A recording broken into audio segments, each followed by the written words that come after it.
துர்காவின் ரூபத்தில் இருந்த அந்த மோகினி அங்கிருந்த ஆணை கட்டிப்பிடித்ததை பார்த்தபோது கார்த்திக்கின் இதயம் ஒரு நொடி நின்று துடித்தது. நான் என்ன பார்த்துட்டு இருக்கேன்? இதுக்கு முன்னாடி விஜயனும் சந்திரலேகாவும் இருந்த மாதிரி நான் கற்பனை பண்ணிக்கிட்டேனே, இதுவும் அது மாதிரி தானா? ஏன் அந்த ஆள் மோகினியை கட்டுப்பிடிக்கிறான்? இதுல ஏதோ தப்பு இருக்கு, கார்த்திக் தனக்குள் சொல்லிக் கொண்டான். இப்போது அங்கிருந்த மோகினி மறைந்து போயிருந்தாள். அந்த ஆள் தன்னை கார்த்திக் பின்தொடர்ந்து வருவது தெரியாமல் நடந்து சென்று கொண்டிருந்தான். அவன் மெல்ல ஊரின் எல்லை பகுதிக்கு வந்து சென்றான். அங்கிருந்த ஒரு மண் பாதை பிரிந்து சென்றது. அவன் அதில் நடந்து சென்று ஒரு சிறிய குடிசையை அடைந்தான். அந்த குடிசையின் வாசலில் ஒரு லாந்தர் விளக்கு தொங்கிக் கொண்டிருந்தது. அவன் அந்த விளக்கை எடுத்துக்கொண்டு காட்டுக்குள் நடக்க தொடங்கினான். அங்கிருந்த மயான அமைதியில் அவன் கால்களில் பட்ட இலை சருகுகள் சத்தமிட்டன. காட்டிற்குள் இருந்த ஓநாய்கள் ஒரே ராகத்தில் ஊளை எழுப்புவது இப்போது தெளிவாக கேட்டது.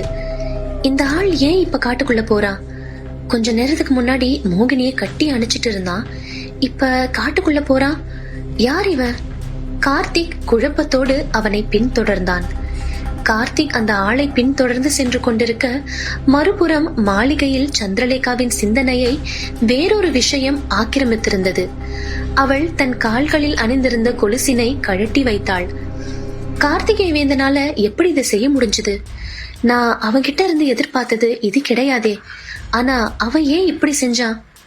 இன்னைக்கு நடந்த விஷயத்துக்கு அப்புறம் நான் எப்படி அவனை விட்டு விலகிறது என்று அவள் மனம் கலங்கியது. இதுவரைக்கும் நான் என் வாழ்க்கையில நிறைய கொடுமைகளை அனுபவிச்சிருக்கேன். அதனால என் வாழ்க்கையே தொலைச்சிருக்கேன். இப்ப நான் என்ன செய்யறது? என் வாழ்க்கையை பத்தி முடிவெடுக்க எனக்கு உரிமை இல்லையா?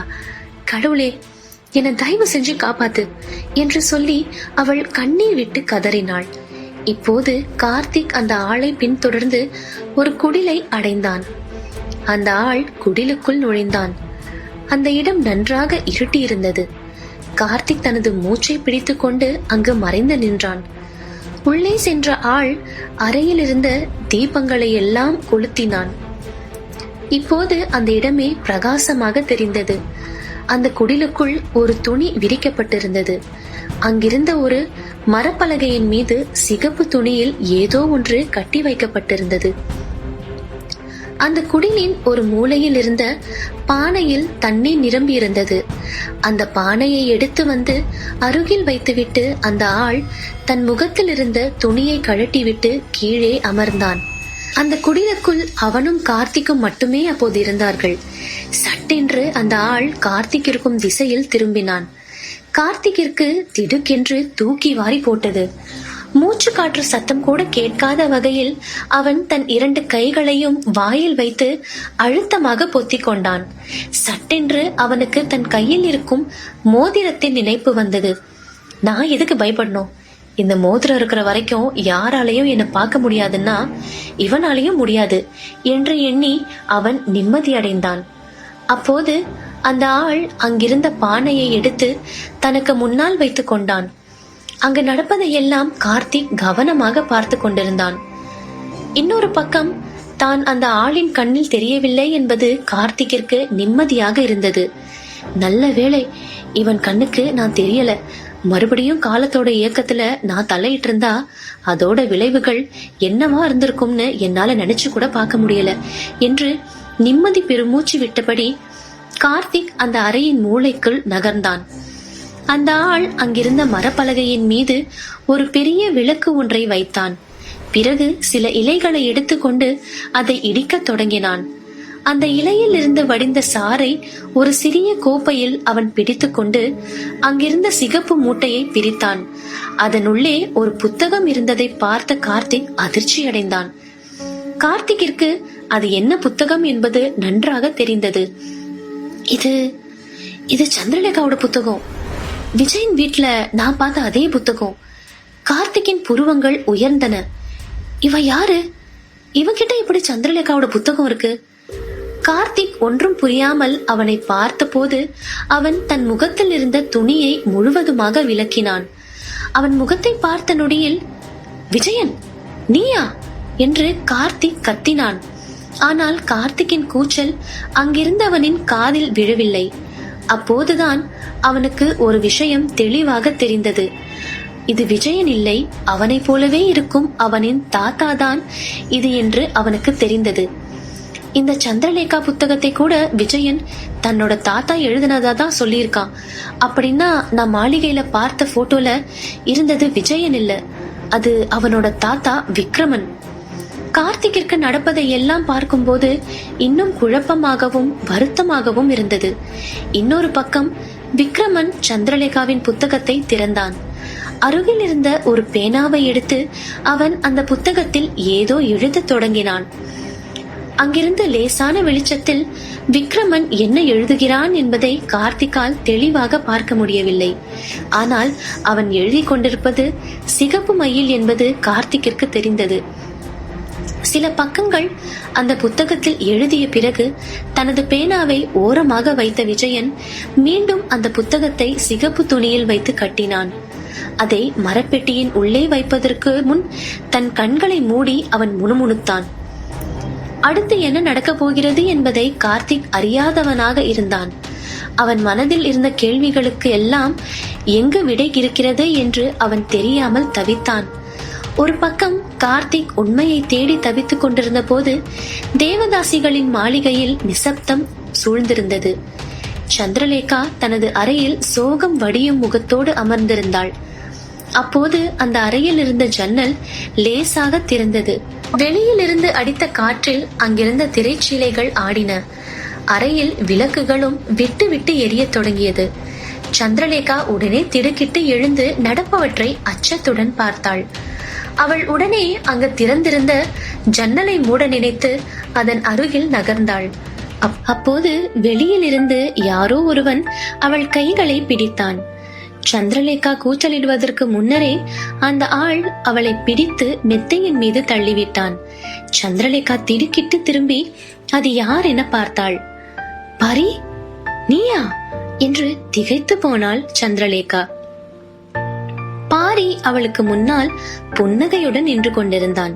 அவன் அவளை நெருங்கி வந்தான். சந்திரலேகா, நீ என்ன நினைச்ச? நான் உன்னை பார்க்கவே வரமாட்டேன்னு நினைச்சிட்டியா?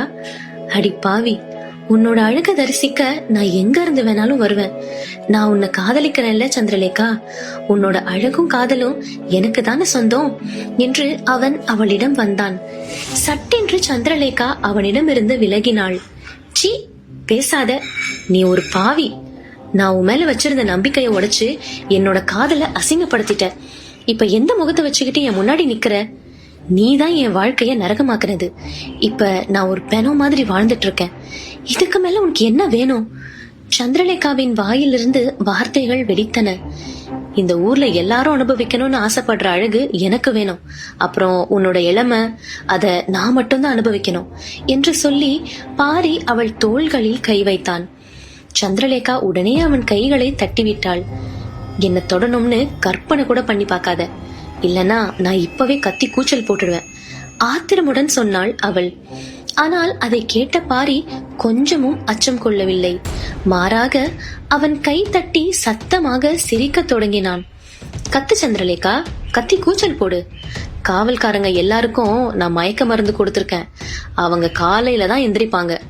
அப்புறம் மனோகரியும் இப்ப மாளிகையில இல்ல. இப்ப உன்னை காப்பாத்தவும் யாரும் இல்ல என்று சொல்லி அவன் சிரித்தான். நீ ஒரு தேவதாசி. பணம் கொடுத்து என்னால உன்னை அனுபவிக்க முடியும். ஆனா இப்ப என்கிட்ட பணம் இல்ல. இருந்தாலும் என்ன, நீயும் நானும் சந்தோஷமா இருக்கிறது இது முதல் தடவை இல்லையே என்று அவள் புடவையை பிடித்தான் பாரி. அதை பார்த்தவுடன் சந்திரலேகாவின் கண்கள் கோபத்தில் சிவந்தன. பாரி, உன்னை நம்பினதும் காதலிச்சதும் நான் என் வாழ்க்கையில செஞ்ச மிகப்பெரிய தப்பு. இப்ப உன்னாலதான் நான் தேவதாசியா தண்டனை அனுபவிச்சுட்டு இருக்கேன். கலக்கமும் கோபமுமாக அவனை பார்த்து சொன்னாள் சந்திரலேகா. அவள் புடவையை பிடித்து தன் அருகில் இழுத்தான் பாரி. உன்னோட சோக கதைய கேட்க நான் வரல. என்ன நீ இப்ப சந்தோஷப்படுத்தணும், இல்லனா நான் யாருன்னு உனக்கு காட்டுவேன் என்று சொல்லி அவளை மிரட்டினான் பாரி. சந்திரலேகா அவனுக்கு பதில் சொல்வதற்கு முன்னர் அவன் தன் இடுப்பில் இருந்த ஒரு சிறிய கத்தியை எடுத்து அவள் கழுத்தில் வைத்தான். அப்படியே அவளை மீண்டும் படுக்கையில் தள்ளினான். அவள் மீது வெறி பிடித்தவன் போல பாரி மெத்தையில் பாய்ந்தான். காப்பாத்துங்க, யாராவது காப்பாத்துங்க! சந்திரலேகா அலறினாள். சட்டென்று பாரி அவள் வாயை பொத்தி அவள் அணிந்திருந்த புடவையை களைய முயன்றான். பாரி, என்னை விற்று, இந்த பாவத்தை நீ செய்யாத. இதுக்கு முன்னாடி உன்னாலதான் நான் கஷ்டப்பட்டதே, அது போதும், என்னை விட்டுடு என்று சந்திரலேகா மெத்தையின் மீது கெஞ்சினாள். ஆனால் அவளின் கெஞ்சல்கள் எதையும் பாரி காதில் வாங்கிக் கொள்ளவில்லை. அவன் சந்திரலேகாவின் புடவையை அவிழ்த்து அவளை அனுபவிப்பதிலேயே குறியாக இருந்தான். அப்போது திடீரென்று கதவு திறக்கப்பட்டு யாரோ ஒருவன் பாரியின் தோள்கள் மீது கை வைத்தான். பாரி திரும்பி பார்த்த அடுத்த கணம் உள்ளே வந்தவன் அவனை ஓங்கி அறைந்து சந்திரலேகாவிடமிருந்து விலக்கி கீழே தள்ளினான்.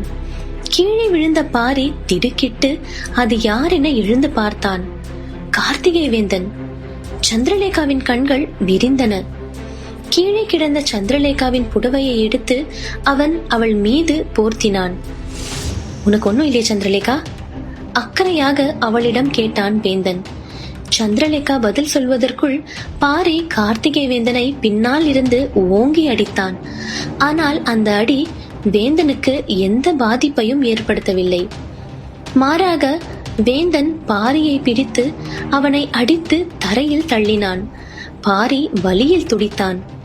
கீழே விழுந்து கிடந்த பாரியின் கழுத்தை பிடித்து அவனை மேலே தூக்கினான் வேந்தன்.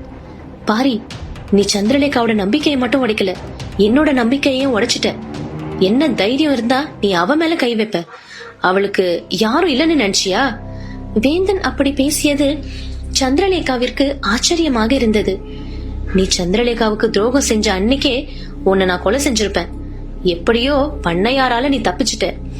இனிமே அப்படி விட மாட்டேன். இனி யாருமே சந்திரலேகா மேல கை வைக்க நான் விட மாட்டேன் என்று சொல்லி வேந்தன் பாரியின் முகத்தில் ஓங்கி குத்தினான். அதில் அவன் மூக்கு உடைந்து ரத்தமாக கொட்டியது. அங்கு நடப்பதை பார்த்து பயந்து போனவளாக சந்திரலேகா சுவரோரம் நின்று கொண்டிருந்தாள். நிறுத்து வேந்தா, நீ ஒன்னும் நல்லவன் கிடையாதே. மத்தவங்க எல்லாம் ஆசைப்படுற மாதிரி நீயும் சந்திரலேகாவை அடையணும்னு ஆசைப்பட்டவன் தானே? அது தப்பில்லையா என்று பாரி வேந்தனை பார்த்து கேட்டான். ஆனால் வேந்தனோ அதற்கு பதில் சொல்லாமல் பாரியை மீண்டும் தாக்கினான். அவன் அடித்ததில் பாரி அங்கிருந்து நிலை கண்ணாடியின் மீது விழுந்து அது சுக்குநூறாக உடைந்து சிதறியது. கண்ணாடி சில் கிழித்து பாரியின் முகமெங்கும் ரத்தமாக வழிந்தது. வேந்தன் அவன் சட்டையை பிடித்து மேலே இழுத்தான். சந்திரலேகா காதலிச்சவனோட சேர்ந்து சந்தோஷமா இருக்கணும்னு தான் நான் நினைச்சேன். அதனாலதான் பண்ணையார அவ கல்யாணம் செஞ்சிருக்கிறதுக்கு முன்னாடி நான் உன்னாவ கூட ஓடி போக சொன்னேன். ஆனா நீ ஒரு துரோகி பாரி. அதை கேட்டு பாரி ரத்தம் சொட்டு முகத்தோடு சிரித்தான். நீ சொல்றது சரிதான், ஆனா நீ அதை இவ சந்தோஷத்துக்காக செய்யல. இவளை அடையணும்னு உன்னோட வெறிக்காக தானே செஞ்ச. அதுக்காக தானே உன்னோட சேமிப்பெல்லாம் எனக்கு கொடுத்த. என்னை இவ கூட ஓடுற மாதிரி ஓட வச்சுட்டு அப்புறம் நாங்க எங்க இருக்கோன்னு தெரிஞ்சு இவளை கண்டுபிடிச்சு பண்ணையார்கிட்ட சொல்லி தேவதாசியாக்குனது எல்லாம் ஓன் திட்டம் தானே வேந்தா என்றான் பாரி. அதை கேட்டு சந்திரலேகாவின் கண்களிலிருந்து கண்ணீர் வழிந்தது. அவள் வேந்தனையும் பாரியையும் மாறி மாறி பார்த்தாள். வேந்தா, பாரி சொல்றதெல்லாம் உண்மையா? தாழ்ந்த குரலில் அவள் பேசினாள். இல்ல சந்திரலேகா, நீ பண்ணையார கல்யாணம் செஞ்சு உன் வாழ்க்கை நாசமாக கூடாதுன்னு தான் நான் இவன் கூட உன்னை அனுப்புனேன். ஆனா கடைசி நேரத்துல ஊர்க்காரங்க உங்களை கண்டுபிடிச்சிட்டாங்க. இவ சொல்றத நம்பாத சந்திரலேகா. உண்மை என்னன்னா என்று அவன் எதையோ சொல்ல ஆரம்பிக்கும் போது பாரி ஒரு மரக்கட்டையை எடுத்து வேந்தனின் தலையில் தாக்கினான். வேந்தா என்று சந்திரலேகா அலறினாள். வேந்தன் தலையில் ரத்தம் வழிய கீழே சரிந்து விழுந்தான். வேந்தனுக்கு என்ன ஆக போகிறது? அவன் சந்திரலேகாவிடம் என்ன உண்மையை சொல்ல போகிறான்? இந்த குழப்பங்களுக்கு எல்லாம் கார்த்திக் விடை காண்பானா? தொடர்ந்து கேளுங்கள் சந்திரலேகா. இந்த வீடியோவை லைக் பண்ணுங்கள், உங்கள் ஃப்ரெண்ட்ஸ்க்கும் ஷேர் பண்ணுங்கள், அப்புறம் எங்கள் சேனலை சப்ஸ்கிரைப் பண்ணுங்கள்.